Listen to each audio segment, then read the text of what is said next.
আসসালামু আলাইকুম প্রিয় শিক্ষার্থীরা, আশা করি তোমরা সবাই ভালো আছো, সুস্থ আছো। আজকে ক্লাসে আমরা মূলধন বাজেটিং এর আরো একটি খুবই গুরুত্বপূর্ণ বিষয় নিয়ে আলোচনা করব। সেটা হচ্ছে আন্ত আয় হার নির্ণয়। আন্ত আয় হার নির্ণয় অর্থাৎ আয় আর আর নির্ণয়, এটার মাধ্যমে কিভাবে বিনিয়োগ সিদ্ধান্ত নিতে হয় সে সম্পর্কে জানবো। এর আগের ক্লাসগুলোতে আমরা গড় মুনাফার হার এবং নিট বর্তমান মূল্য কিভাবে নির্ণয় করতে হয় এবং এর মাধ্যমে কিভাবে বিনিয়োগ সিদ্ধান্ত নিতে হয় এগুলো সম্পর্কে জেনেছিলাম। তো আজকের ক্লাসে আমরা আন্ত আয় হার কিভাবে নির্ণয় করতে হয় এবং এর মাধ্যমে কিভাবে বিনিয়োগ সিদ্ধান্ত নিতে হয় সেই সম্পর্কে আলোচনা করব। আন্ত আয় হার কি? আন্ত আয় হার হচ্ছে যে বার্তার হারে, অর্থাৎ যে হারে নিট বর্তমান মূল্য শূন্য হয়, যে হারে নিট বর্তমান মূল্য শূন্য হয় ওই হারকে বলা হয় আন্ত আয় হার। ওই হারকে বলা হয় আন্ত আয় হার। আন্ত আয় হার নির্ণয় করার একটা সূত্র আছে, সেটা হচ্ছে আন্ত আয় হার অর্থাৎ I R R, I R R equal to L R, L R যোগ উপর হচ্ছে এনপিবি এল আর, এনপিবি এল আর। আমরা জানি এনপিবি মানে হচ্ছে নিট বর্তমান মূল্য, নিট প্রেজেন্ট ভ্যালু, এল আর, আর নিচে হবে বাগ দিয়ে নিচে হবে এনপিবি এল আর, এনপিবি এল আর বিয়োগ এনপিবি এস আর, এনপিবি এস আর ইন্টু অর্থাৎ গুণ করব এস আর বিয়োগ এল আর, এস আর বিয়োগ এল আর, অর্থাৎ আন্ত আয় হার equal to L R, L R যোগ এনপিবি এল আর বাক এনপিবি এল আর বিয়োগ এনপিবি এস আর ইন্টু এস আর বিয়োগ এল আর, এস আর বিয়োগ এল আর। এখন এল আর কি? এল আর হচ্ছে নিম্ন বাট্টার হার, নিম্ন বাট্টার হার অর্থাৎ কম বাট্টার হার। আমাদের আয় আর আর অর্থাৎ আন্ত আয়ের হার, আন্ত আয়ের হার নির্ণয়ের ক্ষেত্রে দুইটা বাট্টা লাগবে। আন্ত আয়ের হার নির্ণয়ের ক্ষেত্রে দুইটা বাট্টার হার লাগবে, অর্থাৎ দুইটা মূলধন ব্যয় লাগবে। সেক্ষেত্রে যেটার মূলধন ব্যয় বা যে বাট্টার হারটা কম সেটা হচ্ছে এল আর অর্থাৎ নিম্ন বাট্টার হার, নিম্ন বাট্টার হার। আর এস আর মানে হচ্ছে উচ্চ বাট্টার হার, হাই রেট, উচ্চ বাট্টার হার অর্থাৎ দুইটা বাট্টার হারের মধ্যে যেটার মান বেশি, দুইটা বাট্টার হারের মধ্যে যেটার মান বেশি অর্থাৎ দুইটা মূলধন ব্যয়, মূলধন ব্যয় যে কথা বাট্টার হার একই কথা, মূলধন ব্যয় যে কথা বাট্টার হারও একই কথা, অর্থাৎ যে মূলধন ব্যয় বা যে বাট্টার হারটা বেশি সেটা হচ্ছে এস আর।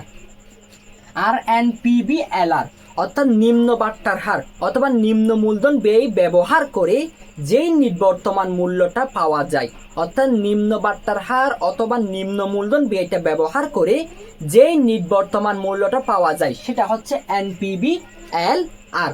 আর উচ্চ বাট্টার হার বা উচ্চ মূলধন ব্যয় অর্থাৎ সবচেয়ে বেশি বেশি বড় মানটা ব্যবহার করে যেই নিবর্তমান মূল্যটা পাওয়া যায় সেটা হচ্ছে এনপিবি এস আর, এনপিবি এস আর।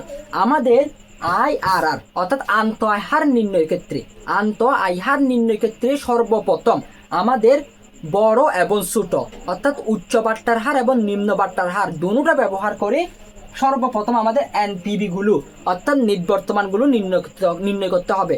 অর্থাৎ উচ্চ বাট্টার হার এবং নিম্ন বাট্টার হার ব্যবহার করে আলাদা আলাদাভাবে পৃথক পৃথকভাবে আমাদের নিবর্তমান মূল্য অর্থাৎ নিট প্রেজেন্ট ভ্যালু এটা নির্ণয় করতে হবে আগে। তাহলে আমাদের এল আর হচ্ছে নিম্ন বাট্টার হার আর এস আর হচ্ছে উচ্চ বাট্টার হার।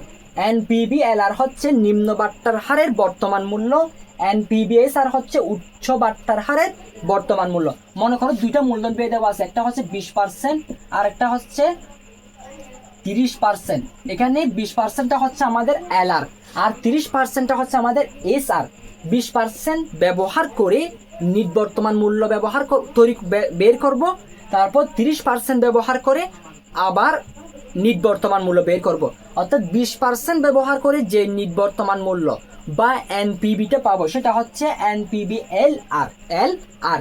আর 30% বাট্টার হার বা 30% মূলধন ব্যয় ব্যবহার করে যে নিবর্তমান মূল্য বা এনপিবিটা পাবো সেটা হচ্ছে এনপিবি এস আর।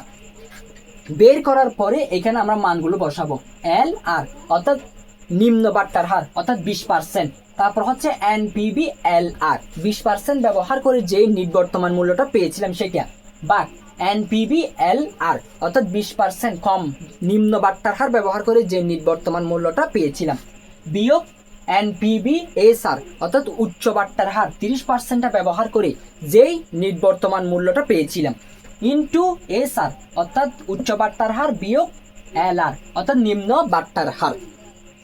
এখন এই IRR অর্থাৎ আন্ত আয়ের হার ব্যবহার করে কিভাবে প্রকল্প গ্রহণ বর্জন করা হয়। যদি আন্ত আয়ের হার অর্থাৎ IRR এটা যদি মূলধন ব্যয়ের চেয়ে বেশি হয় তাহলে সেটা গ্রহণ করার যুক্তি। আর IRR অর্থাৎ আন্ত আয়ের হার সেটা যদি মূলধন ব্যয়ের চেয়ে কম হয় তাহলে সেটা বর্জন করবে। যদি IRR অর্থাৎ আন্ত আয়ের হার সেটা যদি মূলধন ব্যয়ের চেয়ে বেশি হয় সেটা গ্রহণ করার যৌক্তিক, আর যদি কম হয় তাহলে সেটা বর্জন করতে হবে, অর্থাৎ এটা গ্রহণ করার যৌক্তিক নয়। প্রশ্নের মধ্যে শুধুমাত্র আমাদের একটি বাট্টার হার দেওয়া থাকবে, সেটা হচ্ছে LR অর্থাৎ নিম্ন বাট্টার হার। আমরা উচ্চ বাট্টার হারটা ধরে নিব, উচ্চ বাট্টার হারটা যে কোনো একটা মান ধরে আমরা অঙ্কটা করব। অবশ্যই একটি বাট্টার হার সেখানে প্রশ্নের মধ্যে দেওয়া থাকবে, আর একটা ধরে নিতে হবে। এভাবে IRR অর্থাৎ আন্ত আয়ের হার নির্ণয় করা হয়ে থাকে। এবং এভাবে অর্থাৎ মূলধন ব্যয় বেশি এবং কম, মূলধন ব্যয়ের চেয়ে বেশি হলে গ্রহণ করা হবে, বিনিয়োগ করার যৌক্তিক। মূলধন ব্যয়ের চেয়ে কম হলে বিনিয়োগ করার যৌক্তিক নয়, বর্জন করা হবে। আমি আশা করি তোমরা বুঝতে পেরেছো। এর পরবর্তী ক্লাসে আমরা PBP অর্থাৎ পে ব্যাক সময় এর মাধ্যমে কিভাবে প্রকল্প গ্রহণ বর্জন করা হয়, বিনিয়োগ সিদ্ধান্ত কিভাবে নির্ণয় হয় সে নিয়ে আলোচনা করব।